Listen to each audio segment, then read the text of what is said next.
ধুরন্ধর revenge দেখার জন্য অনেক দিন ধরে ওয়েট করছিলাম, টিকিটই পাচ্ছিলাম না, সময় ম্যাচ করছিল না কারোরই। তো ফাইনালি গিয়ে আজকে আমরা ধুরন্ধরের টিকিট পেয়েছি, একদম রাত্রিবেলা লেট নাইট শো। আর চুলে একটু কায়দা মারছিলাম, দেখলাম যে কাজ করে কিনা আদৌ।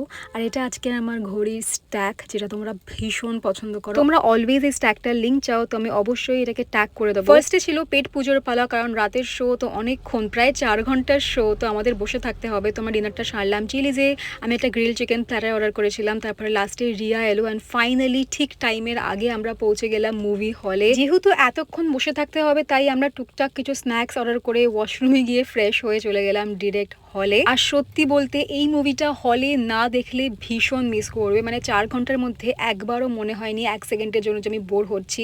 এতটা মানে কাট টু কাট সিন, অ্যাকশন, একদম ধুরন্ধর টাইপের মুভি ছিল। ঠিক আছে, তো অবশ্যই হলে গিয়ে দেখো। মুভি শেষ হওয়া মাত্রই আমরা প্ল্যান করলাম সবাই মিলে যাব চা খেতে বলবন্ত সিংয়ে।